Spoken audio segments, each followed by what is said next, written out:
Good morning Bengaluru. The Paul's ব্লগে আপনাদের সকলকে স্বাগত জানাই। আশা করি সবাই খুব ভালো আছেন। আমিও বেশ আছি। এখন বাজে সকাল 5:30। আজ মঙ্গলবার, তাই রেগুলারের মতো তাড়াতাড়ি উঠে গুলুর জন্য টিফিন বানানো শুরু করেছি। আজ ওরই আবদারে বানাবো লুচি পুরি। হ্যাঁ, ঠিকই শুনেছেন, লুচি পুরি। আমরা যবে থেকে মায়ে আর ছেলে মিলে বাংলা সিনেমা হামি দেখেছি, তবে থেকে আমরা এই ডিশটার নাম দিয়েছি লুচি পুরি। তো লুচি পুরি বানানোর জন্য আমি আগে ছোট ছোট এরকমভাবে গোল গোল লেচি কেটে নিয়েছি। তারপর এগুলোকে আটায় একটু কোট করে নিচ্ছি, না হলে এগুলো আবার একটার ওপর একটা লেগে যায়। তো কোট করার পরে আমি ইউজ করব আমার রুটি মেকার। কারণ আমি যদি হাতে এই লুচি পুরি বানাতে যাই, তাহলে হয়ে যাবে হিন্দুস্তান পাকিস্তানের ম্যাপ। না লুচি বানাতে পারি, না রুটি বানাতে পারি। 10 বছর হয়ে গেল বিয়ে হয়েছে, এখনও আমি লুচি রুটি কোনোটাই হাতে বানাতে পারি না। না পারতে বাধ্য হয়ে গুলুর পাপা আমাকে এই রুটি মেকারটা কিনে দিয়েছে। এবার যদিও আমি না বানাতে পারি, তাহলে তো আর রক্ষা নেই। তো তাড়াতাড়ি করে যখনই পারি চেষ্টা করি বেশি বেশি করে রুটি লুচি বানাতে, যাতে করে আমি একটু প্র্যাকটিস করে মোটামুটি বানানো শিখে যাই। আর রুটি মেকারে যদি আমি গোল গোল করে এই লেচিগুলোকে একটু প্রেস করে নিই, তাহলে একদম সুন্দর গোল হয়ে যায়। আর যখন লুচিগুলো ভাজবো, একদম গোল গোল গোল গোল হয়ে ফুলে ফুলে উঠবে। আর দেখতেও যেমন সুন্দর লাগে, খেতেও খুব ভালো হয়।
গুলুকে এখানে রেডি করছিলাম স্কুল যাওয়ার জন্য, আর ও ওর দুষ্টুমি চালিয়েই যাচ্ছিল। যেই বললাম সক্সটা পরাবো, পাটা একটু উঁচু করো, অমনি শটাং তুলে দিল ওপরে।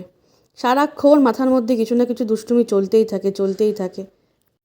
রোজ স্কুল যাওয়ার সময় ওকে বলে দিতে হবে, স্কুল গিয়ে কিন্তু দুষ্টুমি করবে না, টিচার যা বলবে তাই শুনবে, লাফালাফি করবে না, স্টেপস থেকে আস্তে আস্তে হাঁটবে। খেতে বসেও ওর শান্তি নেই, খেতে বসেও একভাবে দুষ্টুমি চালিয়ে যাচ্ছে। আমি বলছি তাড়াতাড়ি হা কর, টাইমটা চলে যাচ্ছে, তাড়াতাড়ি খেয়ে নে। আর ও ওর মতো বোতলটা আমার দিকে উঁচু করে ব্যাস শুরু করে দিচ্ছে দুষ্টুমি।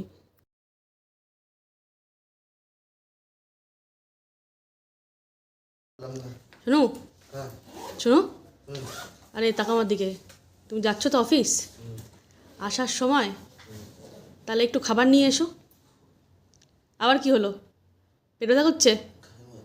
বেশি খাওয়া হয়ে গেছে? হ্যাঁ, তো তার জন্য কি হবে? আমি বলছি শোনো, তুমি বড় গাড়িটাই নিয়ে যাও। যখন এইচএসআর হয়ে ঘুরেই যাচ্ছ, তাহলে বড় গাড়িটা নিয়ে গেলে না অনেক সুবিধা হবে, বুঝলে তো? তাহলে হাতটা ব্যথা করবে না তোমার, যে হাতটা ব্যথা করছিল ওটা আর হবে না। তোমার ফোন দেখো কোথায় আছে।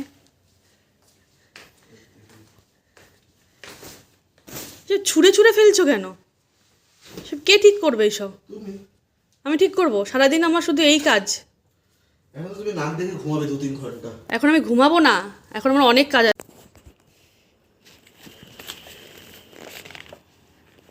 নাও, বড় গাড়ি না ছোট গাড়ি?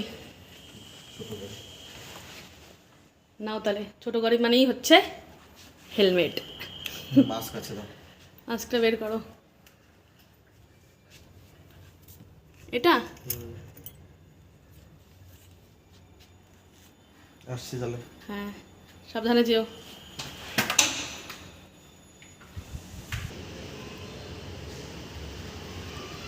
Tata tata.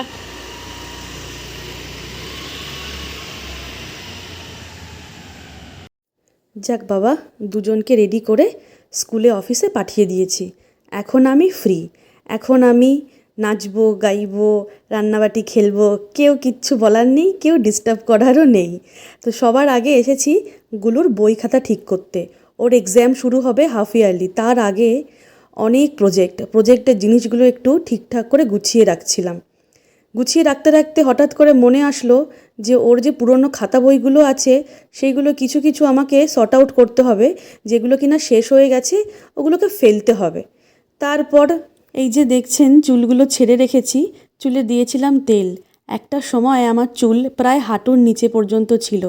ব্যাঙ্গালোরে আসার পর থেকে ব্যাঙ্গালোরের জলের আমার চুল সব উঠে গেল। এখন দেখতে যেন মনে হয় ঘোড়ার লেজের মতো।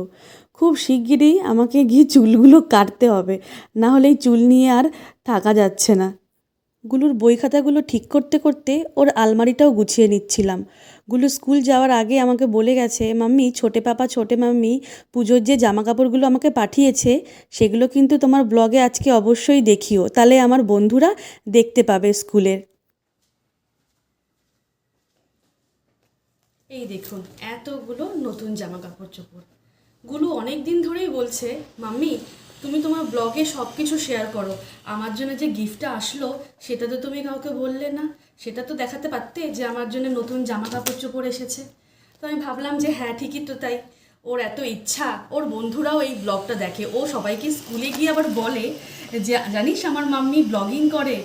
ও আবার বলবে আমাদের ব্লগের চ্যানেলটার নাম কি, এই চ্যানেলটা খুলে দেখবি, দেখবি আমাকে দেখতে পাবি, আমার মাম্মিকে দেখতে পাবি, আমার মাম্মি রান্না করে আমার জন্যে, অনেক কিছু বলে। তো আজ যদি এই জামা কাপড়গুলো দেখাই আমি, যে ওর পুজোর জন্য কি কি এসেছে, তাহলে এই ব্লগিংটা ওর কোনো ফ্রেন্ডের মাম্মি যখন দেখবে আর সে যখন স্কুলে এসে বলবে, গুলু দেখেছি, ওর ভালো নাম হৃদয়াংশ, তো হৃদয়াংশ তোমার জামা কাপড় চোপড় দেখেছি যখন, যেটা তুমি পুজোতে পেয়েছো, ও বাড়ি এসে ঠিক আমাকে বলবে, বলবে মাম্মি তুমি দেখিয়েছো, আমি দেখো স্কুলে সবাই আমাকে বলছিল যে তোর নতুন জামা কাপড় দেখতে পেয়েছি। তো এইগুলো পাঠিয়েছে ওর কাকা কাকিমা। এই জামা কাপড়, এই যে প্যান্ট, এই একটা জামা খুব সুন্দর সফট, একদম এত আরাম হয় পরলে। যদিও ব্যাঙ্গালোরে খুব একটা গরম পড়ে না, কিন্তু পাতলা জামা কাপড় পরতে সবসময় ভালো লাগে, ভারী পরতে হয় নর্মালি। এই একটা প্যান্ট, জিন্স প্যান্ট, এগুলো সব ওর ছোটে পাপা আর ছোটি মা পাঠিয়েছে।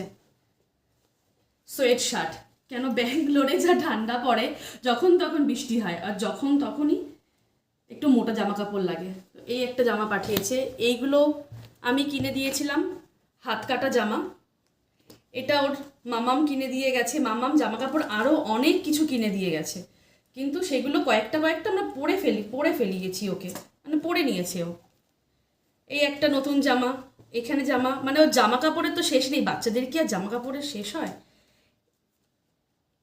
এটা নিয়ে এসেছিল ছোটে পাপা ছোটি মা ওর জন্মদিনের সময়, তার সাথে খেলনা, গাড়ি, চকলেটস, কেক, অনেক কিছু। এটা নিয়ে এসেছিল আমার মামা যখন আমাদের ঘরে গৃহপ্রবেশ হয়েছিল, সেই সময় মামা যখন এসেছিল বাবার সাথে, তখন মামা এই জামাটা, এই প্যান্টটা নিয়ে এসেছিল। খাবার দাবার তো সাথে ছিলই। আর এটা আমি একটা সময় কিনেছিলাম পাঞ্জাবি ওকে পরানোর জন্যে, তো পরানো তো হয়নি, কোনো অকেশন হয়নি, ভেবেছিলাম যে গৃহপ্রবেশের সময় পরাবো, কিন্তু সেটা আর হলো না, পরতে রাজি হলো না। এতগুলো দেখছেন স্যান্ডো গেঞ্জি, এই সব স্যান্ডো গেঞ্জিগুলো বাবা নিয়ে এসেছিল, বাবা জামা কাপড়ও অনেক নিয়ে এসেছিল, আবার কিনে দিয়েও গেছে, সেগুলো মোটামুটি পরানো হয়েছে অনেকগুলোই। আর আছে এদিক ওদিক পুরো আলমারিটা ভর্তি ওর জামা কাপড় চোপড়। এখন যদি আমি সব বের করে দেখাই তাহলে পুরো ভিডিওটা ওর জামা কাপড় নিয়েই শেষ হয়ে যাবে।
আস্তে আস্তে চলো, চলো, দাঁড়িয়ে পড়লে কেন? রাইট সাইডে যাবে না কিন্তু, একদম লেফটের থেকে যাবে। গাড়ি আসছে বড়, লেফটে যাও। চলো, এই তো টাইট হয়ে গেছে না, বাড়িতে গিয়ে আবার ঠিক করতে হবে। আসতে, বড় গাড়ি আসছে।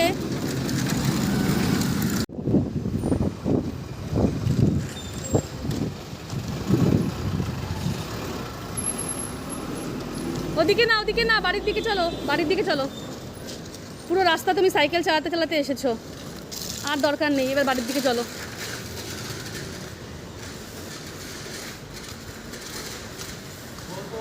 को छूने की आशा, आसमानों को उड़ने की आशा, दिल है प्यासा। এই যে এটা হচ্ছে আমার ঘরের রিয়ালিটি। জামা কাপড় ভাঁজ করতে বলেছি, তাই জন্য পুরো উল্টো পাল্টা সব ঘরের থেকে সব, এই দেখো একটা দেখো, আর একজন দেখো দলা করে করে আলমারির মধ্যে ছুঁড়ে মারছে। जिहाल हिजड़ा बेचारा दिल है। কি আমার আসলে তুমি করে দাও, আমি তোর কাছটা করবো। गुलू তার মানে কি, তোর কাজটা কি? তোর বুকটা পাপা পড়বে? হ্যাঁ, তোর বুকটা পাপা পড়বে, আর পাপার জামা কাপড় তুই গোছাবি? হ্যাঁ, কি বলছিস শুনেছ? গুলু পাপা বাড়িতে আসলে একটু দুষ্টুমি করার পর তারপর রাতের খাওয়া দাওয়া শেষ করে আমরা বসে পড়েছিলাম মুভি দেখতে। আজ তবে এই পর্যন্তই, দেখা হবে আগামীকাল আবার একটি নতুন ব্লগে। ততক্ষণ আপনারা সবাই খুব ভালো থাকবেন এবং অন্যকেও ভালো রাখবেন। আমার ভিডিওটি যদি ভালো লাগে অবশ্যই আমাকে কমেন্টে জানাবেন।